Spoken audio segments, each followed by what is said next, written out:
ideas 60 years ago. It is this group of generals, admirals, tycoons, and aristocrats that has carried Japan into 4 wars of aggression in just 50 years.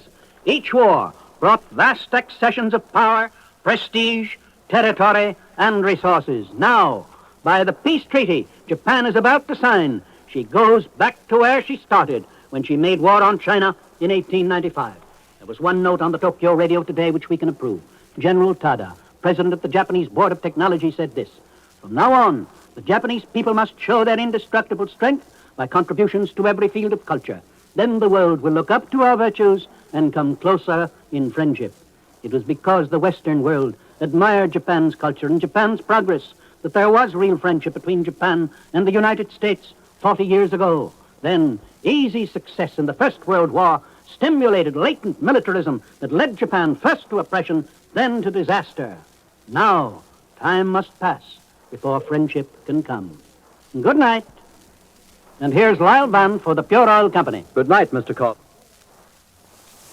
The riotous celebration which President Truman's announcement of the total Jap surrender, unconditional Jap surrender, touched off just an hour ago, has not diminished. If anything, it's increased. The triangle in front of us is solid with people celebrating, cheering, boys embracing girls, girls embracing boys, if you will, while the horns toot, the confetti flies, jubilation and excitement and joy fills the air. I stood in this corner as a kid at 1918 at the Armistice then and was whirled into excitement by seeing it. And I think, as memory recalls, this is even bigger, more stupendous, and more thoroughgoing. There's nothing but excitement and love of the moment in the air. They won't let me sleep. I'm going to get down here into the booth, or rather, into the hood of our NBC mobile unit to get away from that crowd noise for a minute and just see if we can pick a random person in a face from this crowd here and ask them to say a word. What's your name, sir? Oh, my name is George Kramer. You glad the war's over? I think it's the happiest day of my entire life. Here's a fellow in Coast Guard uniform. What's your name? Lee Cashin, U.S. Coast Guard, Yeoman Third Class, New York City. What I have to say can be summed up in only one word. What's that? Yippee! Oh, wait a minute, our microphone. Here's the boy in blue. What's your name? Jim Porteris from Cleveland, Kentucky. Navy, U.S. Navy? U.S. Navy, that's right. You seen action? I certainly have, plenty of it. How do you feel? I feel very good. It's been a hard grind. I'm really glad that it's over. You're glad it's over. Here's a little lady being crushed by the boys. Here's a little What's lady. your name? Mrs. George Reed. Where are you from? New Haven, Connecticut. Are you glad the war's over? Marvelous. I'm so happy. Hello, Angie. What's there? I have my son in the service. And he's going to come home that much sooner. I hope so. All right, and so say we all. August 1942, Guadalcanal. A year later, Ley and Salamao. A year after that, Guam was secured. And now August 1945, after 3 years and 8 months, the war is over. Here's a couple of boys in the uniform of one of our allies, United Nations. What is that? A bit of a Union Jack, that's what it is. These are lads from the British Empire. What's your name, son? Ozzy Burnell. Where are you from? Great Britain, London. Are you glad to be here? You better right to know it. Are you glad the war's over? Yeah. Well, let's go. Hello, Popsy. Uh-oh, thanks very much.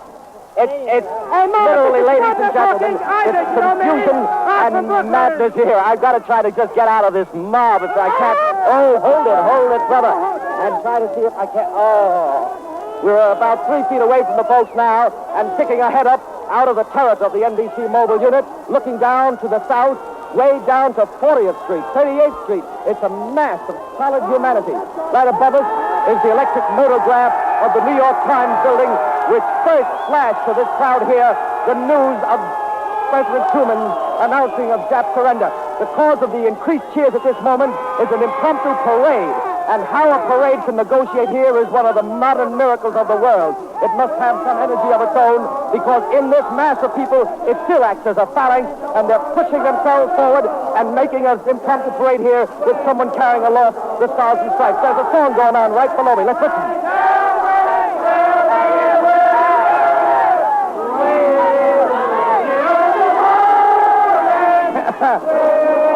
Something tells me it's a parody of a familiar number, but there's too much din to get the actual word. Looking north, the newsreel boys have established a line across 44th Street and are taking their customary and familiar shots, but these will be shots such as you've never seen before.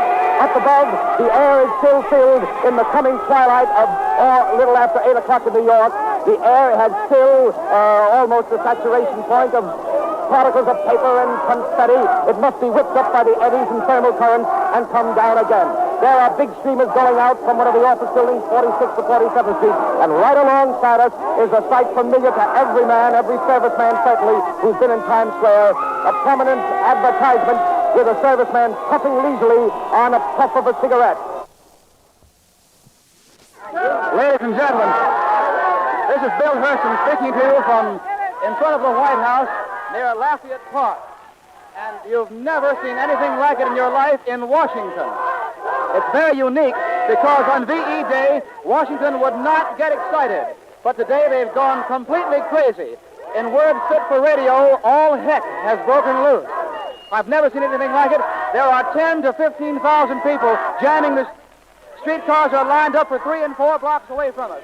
Nothing's happening here at all but crowds, just crowds, no traffic. An ambulance came down the road a little while ago and tried to get through on the way to the hospital. They had to back up, turn around, and go clear around the White House because they couldn't make it through this crowd. Snake dances have formed. Everybody's getting hilariously happy, if you know what I mean. The police are doing nothing about it except being very understanding and very polite. They can't do much else because they're outnumbered 50 or 60 to 1. The crowd keeps shouting, "We want Truman," and there's a reason for it. Harry Truman, President of the United States, came out on the front porch of the White House a few minutes ago, and before that he was out on the front porch about 20 minutes ago. Every time he makes an appearance, the crowd goes over to the gate surrounding the White House lawn and cheers at the top of his lungs. They're coming back now, and they're singing, "My Country 'Tis of Thee." No, what is it? "My Country 'Tis of Thee," sung by the crowd here. Everybody's having fun. I am completely covered with confetti. I think before they wreck the joint completely, we'll switch you now to the marquee of the Capitol Theater on F Street. This is Kennedy Ludlam speaking to you from the top of the marquee in front of the Capitol Theater in downtown Washington, D.C. And we're having ourselves a time down here. A few minutes ago, the ticker tape was streaming out of the windows of the National Press Club high over our heads and landing ankle deep in the pavement down below. The street is practically filled with people. The vehicular traffic has been momentarily stopped, but only momentarily because they haven't shut it off officially yet. And right below us, there's a crowd that stretches completely across F Street, which is the Times Square of Washington. As far up and down the street as we can see, from the Union Station up to the Treasury Department, is just one mass of boys and girls and women having themselves a time. Everybody is screaming and shouting. There's a great big sailor down below us. He's got his girl by his arms around her shoulders. He's kissing her in front of the newsreel camera. They are having a wonderful time. That cheering you're hearing is a couple of celebrities just went into the Capitol Theater below us here. There's a great big taxi cab, and there must be, 35 or 40 people either walking around it or clambered on top of it. There are 6 kids on the roof of the cab, and everybody is rushing about, blowing whistles and screaming. I haven't seen any fantastic costumes yet, except one girl who had on a black dress with yards and yards of some sort of light orange material wrapped around her body from her head to her feet. There was a big snake dance parade that went through here a moment ago, but it was broken up voluntarily at the end of the block, and the participants scattered all over the place. The streetcars are still moving very, very slowly, and people are walking around in the middle of the street. Everybody seems to be very good-natured about everything. I haven't seen a single bit of obstreperous behavior since we've been here. There seems to be a crowd gathered in front of the drugstore across the street, but it's breaking up now. Here comes a car down the street that's crowded with people. There seem to be more sailors than anything else in the crowd, more sailors even than girls, and the girls are dressed in their regular hot summer frocks. There's a pair of shorts, and there's a bathing suit, believe it or not. Well, she's picked a beautiful evening to wear it because it's a balmy summer evening here in Washington, perfect for a celebration of this kind. They've been setting off bombs and firecrackers and even a little bit of, there goes another bomb down the street. And they've been setting off a bit of red fire or some sort of flare. And, of course, the newsmen's cameras are flashing all over the place. Well, that's the picture as we see it here in the 1300 block of F Street in downtown Washington. And Mr. Kennedy Ludlam saying so long for now and switching you to the NBC in Cleveland. This is Edward Wallace in Cleveland. Well, after a day of uncertainty, Cleveland is going more than crazy with the joy of certainty.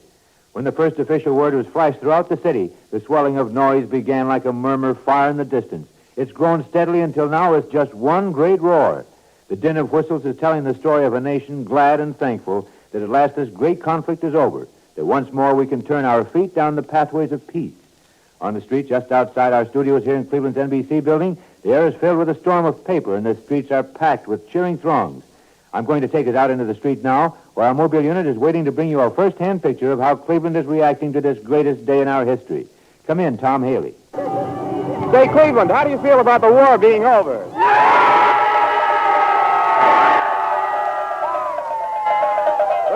Remember, ladies and gentlemen, we were down here earlier this morning, and we mentioned Cleveland as being very quiet. We said they were waiting for the official news to see that the war really would be over, and then they'd let go. Well, believe you me, there's your answer. And that war map we spoke about this morning with that huge Japan Surrender sign right across the front of it, a group of kids have gone over there, taken down the sign, and just a few moments ago they started a snake dance across the street with that sign in the lead.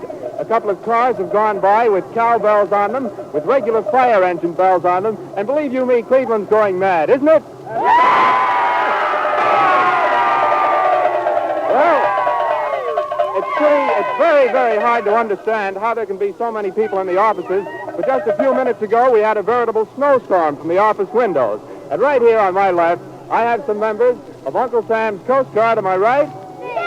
Oh, I've made a mistake. All right, we have the waves right here in front of us, the waves of the Navy. What's your name, young lady? Miriam Gilligan, Where are you from, Miriam? Cincinnati, Ohio. Well, Miriam, how are you going to celebrate this VJ Day when it comes? I just bought my tickets for home. You know the war's all over. I bet you're happy, aren't you? Oh, you bet I am. Who else is here with you? Christine Ward, my roommate. Where's Christine? Chicago. Hi, Christine. You from Chicago? That's right. Well, the folks in Chicago can hear you. Christine, how do you feel that it's all over? Yoo! What are you going to do now? Go to Mass tomorrow. You're going to Mass tomorrow, and really thank God that it's over. I know. Nice going, Christine. That's a wonderful thought. Well, as I told you, Cleveland is going nuts. There are firecrackers going off all over the place. There are cars all over the streets. Thanks a lot. Check out my other videos and subscribe, and let me know what you think of this video.